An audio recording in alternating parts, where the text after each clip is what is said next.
कैसे आते हो? ठीक है, मुझे हिंदी पता है, मेरे ध्यान है। 7 साल से ज्यादा हिंदी में रहता था, मुस्लिमानी तरीके पढ़ता था, लेकिन क्योंकि मुझे पता है आप अरबी जुबान को पसंद करते हैं,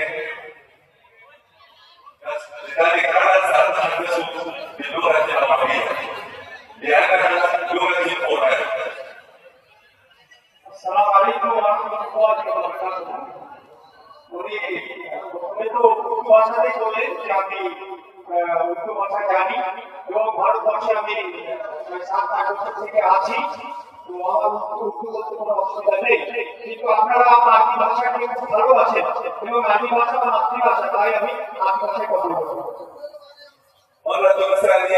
السلام عليكم ورحمة الله وبركاته. لا إله إلا الله أفني بها عمري، لا إله إلا الله ألقى بها ربي، لا إله إلا الله أفني بها عمري. إلهي إلهي إلهي إني رغبت الحنين إلى ديار الآخرة. إلهي فإن رحمت فأنت أكرم الراحمين. إلهي فإن رحمت فأنت أكرم الراحمين. اللهم أنت يا خالق البراء ويا رازق الطير ويا هادي العباد، اهدنا فأنت خير من هدى، وارحمنا فأنت خير من رحم. দ্বিতীয়বার আপনাদের সালাম ও শুভেচ্ছা জানাচ্ছি। সমস্ত প্রশংসা আল্লাহ সুবহানাহু ওয়া তাআলা। আমি কালিমা লা ইলাহা ইল্লাল্লাহর মাধ্যমে ফানা করতে চাচ্ছি। আমি কালিমা লা ইলাহা ইল্লাল্লাহর মাধ্যমে আল্লাহর সাথে সাক্ষাৎ করতে চাচ্ছি। হে আল্লাহ, তুমি যদি আমাকে ক্ষমা করো তাহলে তোমার চাইতে আর বড় ক্ষমাকারী কে হতে পারে? أيها الأحبة الكرام، جئت إليكم من أرض الكرام، من مصر الحبيبة، من أرض الأنبياء. كان فيها يوسف وكان بها موسى، وإليها هرب عيسى ومريم. أيها الأحبة، جئت إليكم محمدا بالمحبة الخالصة، جئت إليكم محمدا بالمحبة الخالصة، ليس فقط مني، فأنا عبد فقير لله محمود إمام، بل جئت إليكم محمدا بمحبة أهل مصر بأهل ومسلمي الهند الكرام. أيها الأحبة، على مدار السنين 10 الأخيرة وقد زرت الهند عشرات المرات، وأستطيع أن أقول الآن أن مسلمي الهند أقرب إلى كتاب الله وسنة نبيه من كثير من مسلم العرب. আমি আপনাদের কাছে সুদূর মিশর থেকে এসেছি, যেটির নাম হচ্ছে আফেক কেরান। আমি এসেছি মুসা আলাইহিস সালামের দেশ থেকে।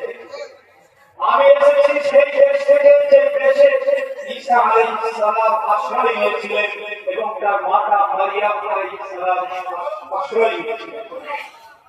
আমি আপনাদের জন্য প্রাণ ভরা ভালোবাসা নিয়ে এসেছি।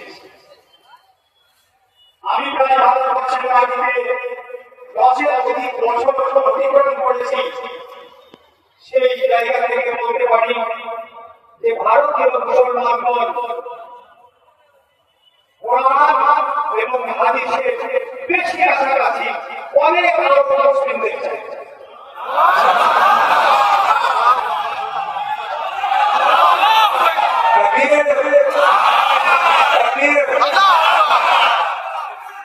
وبعده أيها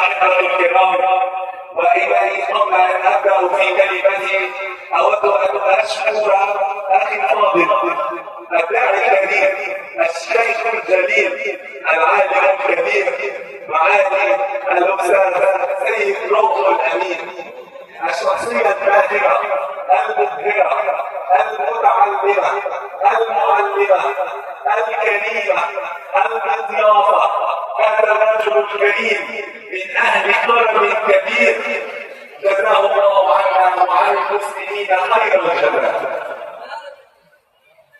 আমার প্রিয় ভাইরা, আমি আমার বক্তব্য শুরু করার আগে আমাদের প্রিয় সম্মানিত মৌলানা সৈয়দ রুহুল আমিন সাহেবের কাছে শুকরিয়া জ্ঞাপন করছি যে তিনি আমাকে আমন্ত্রিত করেছেন।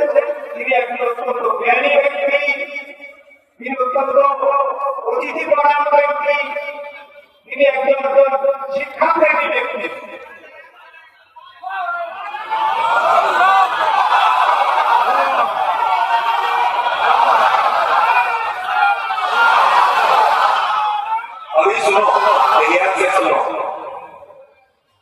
الآن سوف نتحدث عن شيء مهم جدا في تاريخ المسلمين وعقيدتهم وفقههم. أيها الأحبة، إني أرى عيونا مليئة بالإيمان وقلوب طاهرة وعقولا تقرأ وتريد أن تهتدي، ولكن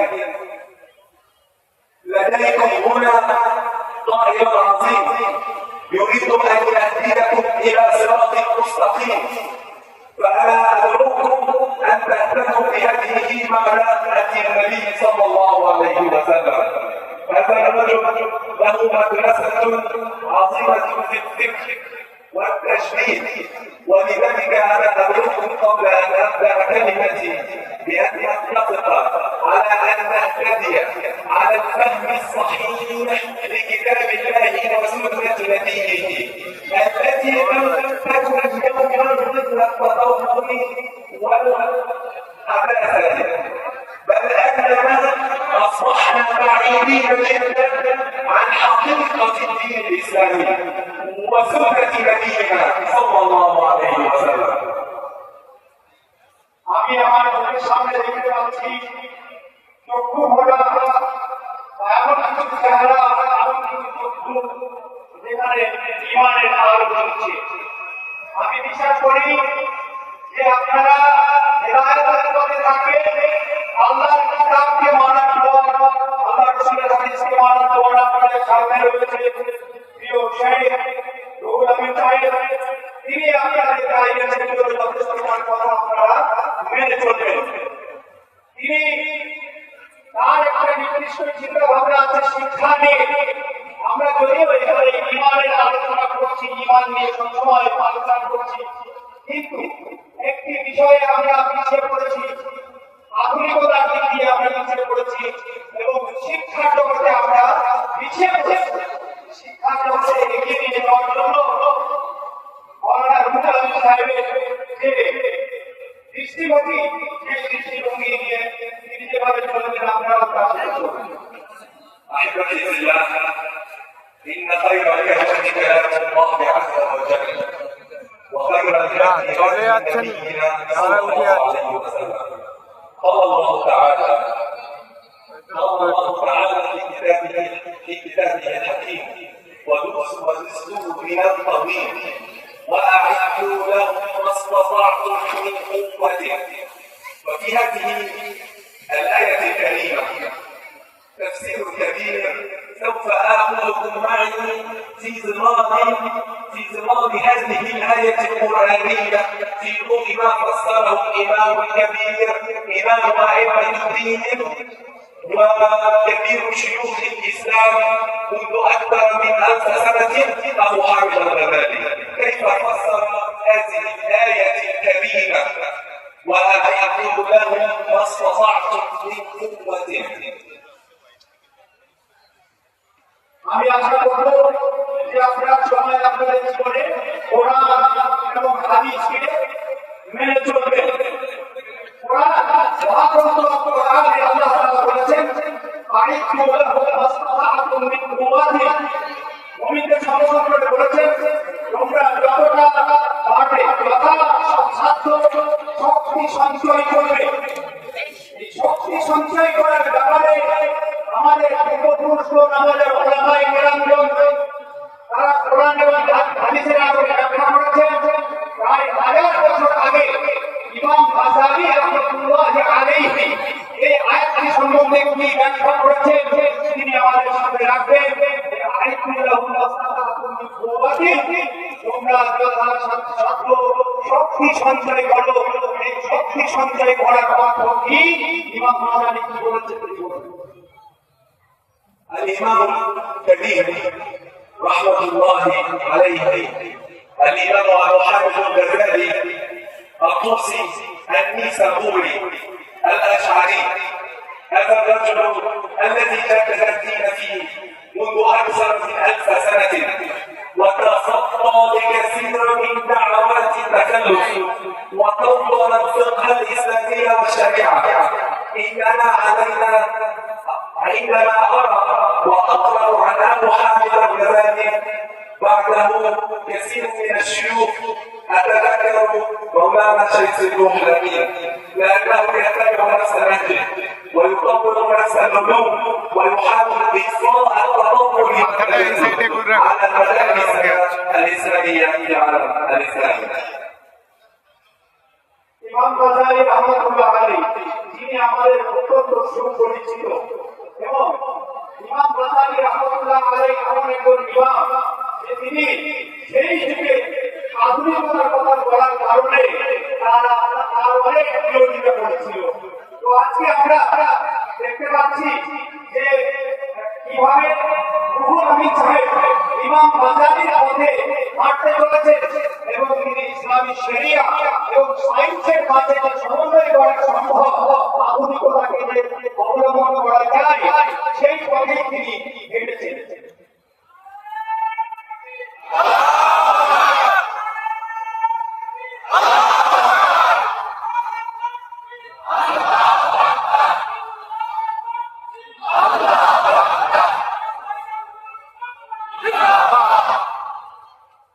ما هي هذه القوة التي أمرنا الله تعالى بالاستعداد لها وبالتجهز لها؟ إنما هي ليست قوة الحروب وليست قوة الجهاد فقط، بل هي قوة العلم والأخلاق. إنما هي قوة العلم والأخلاق أيها الأحبة الكرام. إن الدين الإسلامي عندما أرسله الله منذ آدم عليه السلام ما هو أول شيء ذكره الله عز وجل في كتابه الكريم عن آدم عندما خلقه؟ وعلم آدم الأسماء كلها. ماذا يعني علم آدم الأسماء كلها؟ هل علم آدم علوم العبادة فقط؟ هل علم آدم علوم الشريعة فقط؟ قال الله عز وجل وعلم آدم الأسماء كلها، أي كل العلوم والفضائل. علم آدم كل أصناف العلوم والتطور حتى يتجهز بهذه الدنيا التي خلقها الله له. কোরআনের আয়াতে বলা হয়েছে ওয়াইকু লাহুম মাসতাআতু মিন কুওয়াতি, তোমরা যথাসাধ্য শক্তি সঞ্চয় করো। এই শক্তি সঞ্চয় করার অর্থ কি শুধু যুদ্ধের ময়দানে লড়াই করার জন্য শক্তি সঞ্চয় করা? না, শুধু যুদ্ধের জন্য অস্ত্র শস্ত্র তৈরি করা নয়, বড় বড় শক্তি সঞ্চয় করার মানে হচ্ছে বিজ্ঞানের শক্তি সঞ্চয় করা এবং নৈতিকতার শক্তি সঞ্চয় করা। অর্থাৎ মুসলমানদেরকে বিজ্ঞানের দিকে মজবুত করতে হবে, নৈতিকতা চারিত্রিক গুণাবলী দিয়ে মজবুত হতে হবে। আল্লাহ সুবহানাহু ওয়া তাআলা প্রথম নবীকে যে পাঠিয়েছিলেন আদম আলাইহিস সালামকে, আদম আলাইহিস সালামের মধ্যে এই শক্তি সঞ্চয় রেখেছিলেন কিভাবে? সূরা বাকারা পড়লে আমরা জানতে পারি আল্লাহ তাআলা বলেন ওয়া'আল্লামা আদম আল-আসমাআ কুল্লাহা। আদম আলাইহিস সালামকে আল্লাহ তাআলা সমস্ত জিনিসের নাম শিখিয়ে দিয়েছিলেন। এই সমস্ত জিনিসের নাম শিখিয়ে দেওয়ার মানে হচ্ছে দুনিয়াতে যত রকমের জ্ঞান বিজ্ঞান রয়েছে, অনুম রয়েছে, ফুরুন রয়েছে, সব কিছুকে বয়ান আদম আলাইহিস সালাম কে আল্লাহ তাআলা আমাদের মধ্যে দিয়ে তৈরি করেছেন, যেটা কোরআনের আয়াত আল্লাহ আদম আসমা কুল্লাহা وإن كان الله عز وجل قد علم آدم أبو الأنبياء وأول الخلق أجمعين الأسماء كلها، فماذا عن آخر الأنبياء؟ ما هو أول أمر أمر الله نبينا وحبيبنا محمدا صلى الله عليه وسلم؟ ما هي أول آية كريمة أنزلها الله على نبينا محمد صلى الله وسلم عليه؟ قال الله تعالى: اقرأ. أول أمر إلى نبينا محمد: اقرأ. ماذا نقرأ؟ لماذا نقرأ؟ هل نقرأ فقط علوم معينة محدودة؟ لا، اقرأ باسم ربك الذي خلق، اقرأ وربك الأكرم، اقرأ وربك الأكرم. ماذا؟ علم الإنسان بالقلم. لم يحدد الله عز وجل نوع من العلوم، لم يقل له اقرأ في الصلاة، اقرأ في الصيام، اقرأ في العقيدة، اقرأ في القرآن فقط، بل أن الله عز وجل أعطى لنبينا صلى الله عليه وسلم مفتاح العلوم. ما هو مفتاح العلوم؟ القراءة. نستطيع أن نتحصل على العلم بالقراءة والعلم. আদম আলাইহিস সালাম যিনি মানব জাতির পিতা, সে আদম আলাইহিস সালামকে আল্লাহ তাআলা আদম আসমাআ কুল্লাহার মাধ্যমে সব কিছু জ্ঞান দিয়েছেন।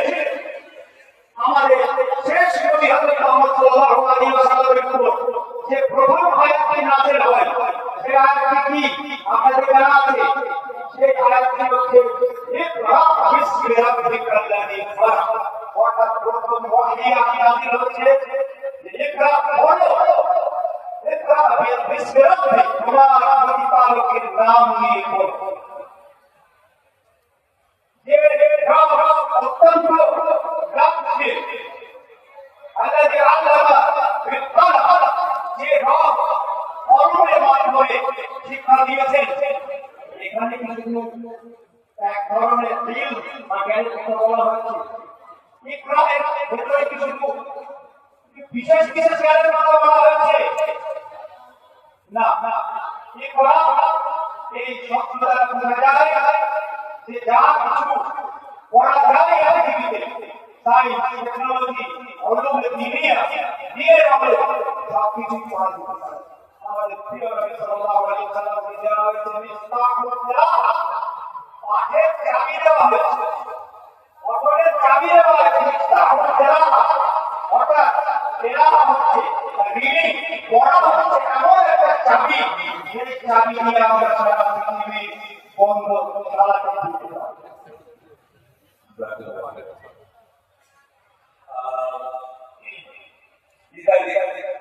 أيها الأحبة، وبعد أن شكرت وحمدت على المدارس الإسلامية ودورها العظيم في حماية الدعوة الإسلامية في الهند وفي العالم الإسلامي، ولكني إجاب واحد على هذه المدارس الكثيرة التي زرت منها عشرات المدارس في بنغال وفي بنغلاديش وفي مهاراشترا وفي كرناطكا وفي كيرلا وفي دلي وفي أماكن متعددة. أعاتب عليكم أيها الشيوخ والعلماء، أعاتب عليكم أنكم لا تحبون الدين حبا كما أحبه العلماء الأوائل. أعاتب أن مسؤولية تصحيح صورة المسلمين عند العالم هي في أيديكم، وستسألون عنها يوم القيامة. أيدينا جميعا. আমি ভারতবর্ষের যে বিভিন্ন আচ্ছা দিনী মাদ্রাসা, এই দিনী মাদ্রাসাগুলোর ভূমিকাকে আমি খাটো করে দেখছিলাম। ইসলামী পরিচয় আর ইসলামের ঐতিহ্যকে বজায় রাখার জন্য এই মাদ্রাসাগুলি যথেষ্ট ভূমিকা এক সময় পালন করেছে। কিন্তু আমি যেভাবে ভারতবর্ষের বাংলা, বিহার, উড়িষ্যা, কর্ণাটক, দিল্লি এবং বাংলাদেশের কিছু মাদ্রাসা ভিজিট করে দেখেছি যে আমাদের পূর্বপুরুষরা যেভাবে দিনকে ভালোবাসতেন, আমরা মনে হয় তাদের মতো এই দিনকে ভালোবাসতে পারি। এটা আমাদের নৈতিক দায়িত্ব, ওলামায়ে কেরামের দায়িত্ব যে মুসলমানদের ব্যাপারে যে ভাবমূর্তিতে খারাপ ভাবমূর্তি তৈরি হয়ে আছে সারা বিশ্বে, এই খারাপ ভাবমূর্তিকে স্বচ্ছ করার দায়িত্ব হচ্ছে এই মাদ্রাসার ওলামায়ে কেরামদের উপর। তারা যেন ইসলামকে ভালোভাবে বোঝেন এবং আমাদের যে খারাপ ভাবমূর্তি সারা পৃথিবীতে আছে সেটাকে আমরা স্বচ্ছ করতে সক্ষম হব। لماذا أقول ذلك؟ طالب الذين يعلمه غير ما يعلمه الناس المعاصرين. على سبيل المثال أبو حامد الغزالي وقد درس في المدرسة النظامية في بغداد قبل قرابة 1000 عام. هذه المدرسة التي هي مثلها مثل المدارس الإسلامية الآن، في هذه المدرسة كان يوجد مصرفا فلكيا ومستشفى تدرس وكلية للطب ومدرسة للفيزياء ومدرسة للفلسفة، حتى محمد الغزالي كان فيلسوفا أيضا. ولكن هذه المدارس في التاريخ القديم حيث فطن العلماء الأوائل وأصحاب النبي صلى الله عليه وسلم والسلف الصالح عن حقيقة الدين الإسلامي، هذا الدين الجميل، هذا الدين الذي يسعى إلى التطور وتطوير وخدمة المسلمين. أنا أريد أن أسألكم سؤالا: كيف انتشر الإسلام في بلاد الهند؟ ইমাম গজালি রাহমাতুল্লাহ আলাইহি যে মাদ্রাসায় পড়েছিলেন সেই মাদ্রাসাটির নামই ছিল আল মাদ্রাসাতুন নিজামিয়া। এই মাদ্রাসাতুন নিজামিয়াতে শুধু কোরআন এবং হাদিসের চর্চা হতো না, এই মাদ্রাসাতুন নিজামিয়া ছিল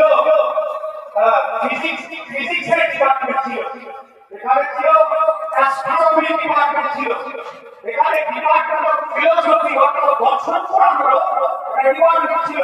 এবং ইমাম গজালি রাহমাতুল্লাহ আলাইহি নিজে একজন দার্শনিক ছিলেন।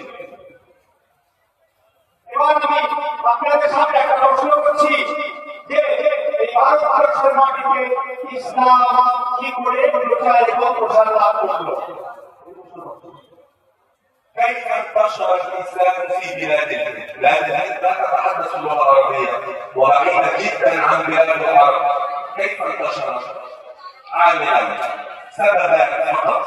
الاول هم رجال الدين الصوفيه اولياء الله الصالحين الزهاد العباد الذين سعوا في الارض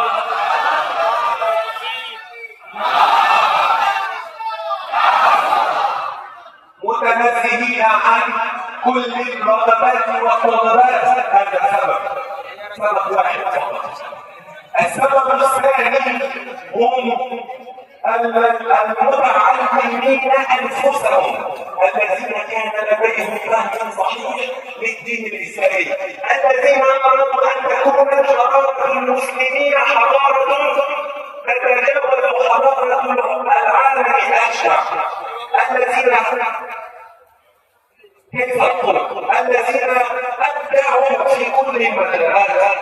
هناك الخوارزمي والفارابي وابن سينا وغيرهم من العلماء عندما كانوا في اوروبا في جامعات اوروبا وفي كامبريدج في امريكا وجدت تمثال ابن سينا وجدت كتب الفارابي ومسلمي الهند انفسهم والقائم من ايران ووسط اسيا تدرس كتب المسلمين، تدرس تدرس في جامعات الغرب، ولكنها للاسف ليست كتبكم، بل كتب علماء المسلمين الاوائل الذين كانوا دعاة للدين وفي الوقت نفسه دعاة لعلوم الدنيا.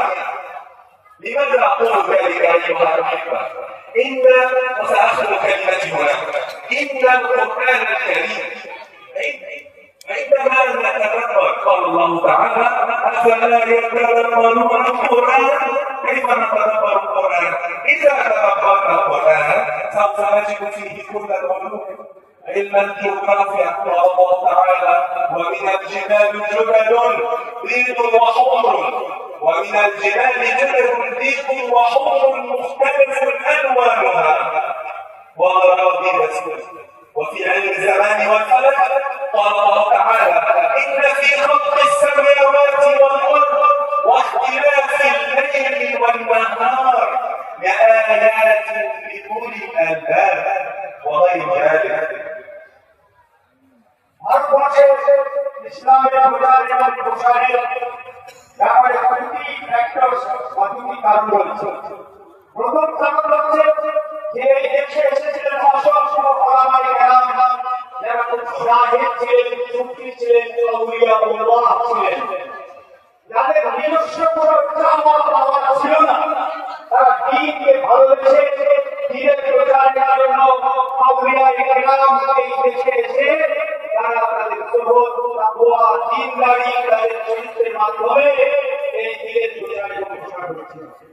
আরেকটি কারণ হচ্ছে যে যারা মুতাআল্লিমিন অর্থাৎ যারা ছাত্র, যারা শিক্ষা গ্রহণ করতেন, তাদের মধ্যে যে ইখলাস, তারা শিক্ষা অর্জন করেছিলেন ইসলামকে প্রচার জন্য এবং ইসলামী সভ্যতা যেন সমস্ত সভ্যতা থেকে এগিয়ে যায়, সেই লক্ষ্যে তারা কাজ করেছিলেন।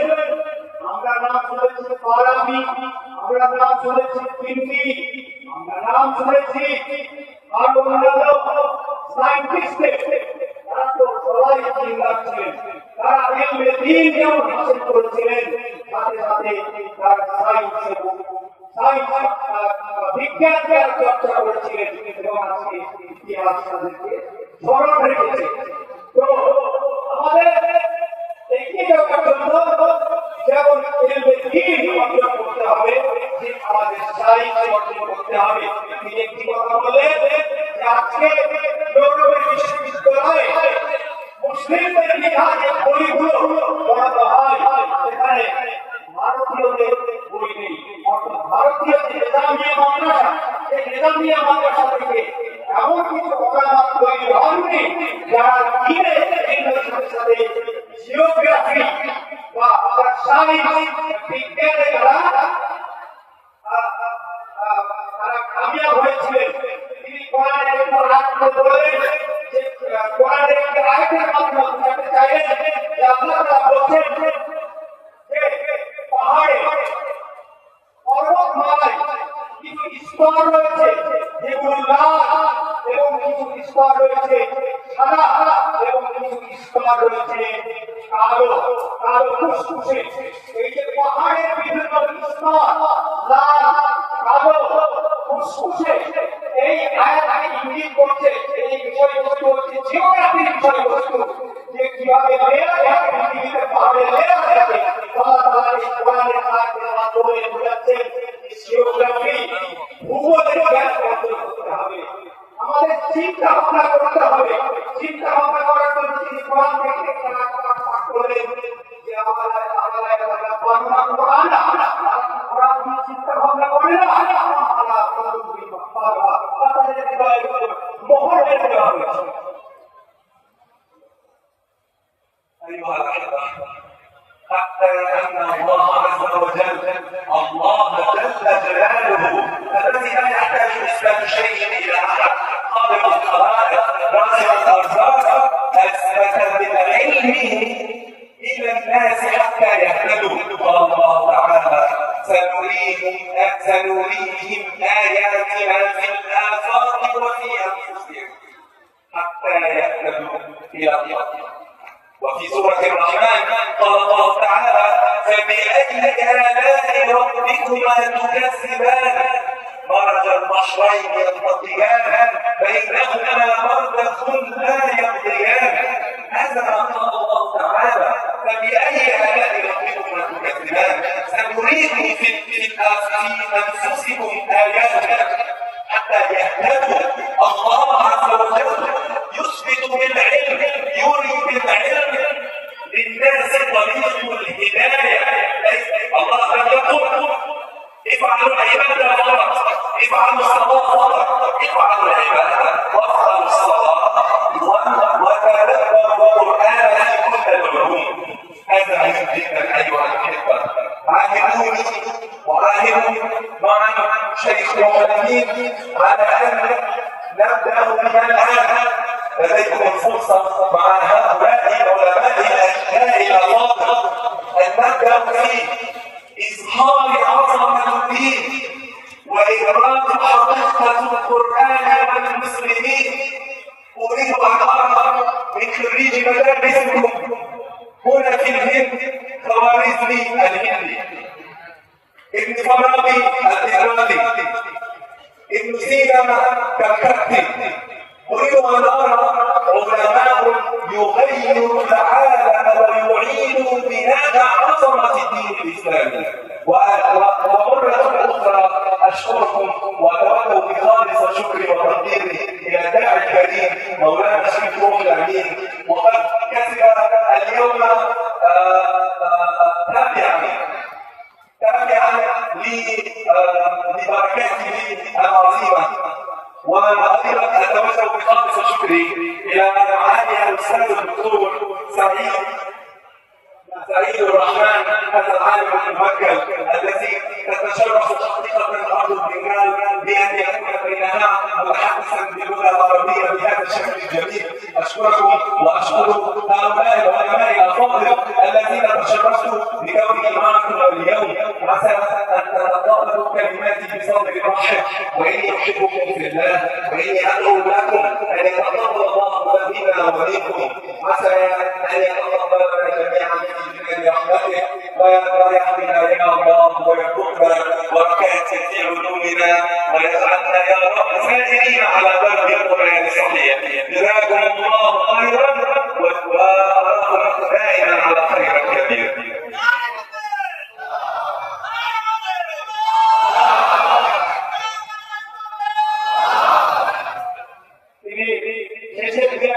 অনেক কথাই বলে গেলেন। তিনি বললেন যে আল্লাহ সুবহানাহু ওয়া তাআলা নিজের অস্তিত্বকে প্রমাণ করার জন্য মহতাজ নন। তবুও তিনি কোরআন মাজিদের মধ্যে বলেছেন যে আমি আমার নিদর্শন তোমাদের ভেতরেই দেখাবো, তোমাদের ভেতরেই দেখাবো, আপনাকে জীবন্ত দেখাবো। তারা পৃথিবীতে আমার নিদর্শন ছড়িয়ে আছে আমি দেখাবো, এবং তোমাদের মধ্যে আমার নিদর্শন আছে আমি দেখাবো। যেন তারা হিদায়াতের পথে আছে। সূরা রহমানের মধ্যে তিনি বলেছেন তবে আইয়া আলা ইয়াকে তোমাদের জীবন তোমরা আল্লাহ সুবহানাহু ওয়া তাআলা কোন রহমতকে অস্বীকার করবে। অর্থাৎ আল্লাহ সুবহানাহু ওয়া তাআলা ইলম দিয়ে শুরু করেন, ইলম দিয়ে শেষ করেন। অতএব আমি যেন এই ভারতবর্ষের মাটি থেকে ঈদের ফারামি দেখতে, আমি যেন ঈদের সিনা দেখতে পাই, আমি যেন আবু আহমেদ গাজালি দেখতে পাই। তারপর তিনি সেই দুর্গা আমির সাহেবের শুকরিয়া আদায় করেন, কৃতজ্ঞতা জ্ঞাপন করেন। তিনি সুন্দরভাবে একটা আয়োজন করেছেন। যেভাবে এগিয়ে চলেছেন আপনারা তার সাথে এগিয়ে যাবে। তিনি আপনাদের কৃতজ্ঞতা জ্ঞাপন করলেন, শুকরিয়া আদায় করলেন শোনার জন্য, এবং মঞ্চে উপবিষ্ট মেহমানদের তিনি শুকরিয়া আদায় করলেন, এবং শেষে আমার তিনি শুকরিয়া আদায় করলেন যে আমি দোভাষী কাজ করলাম এবং তার কথাগুলোকে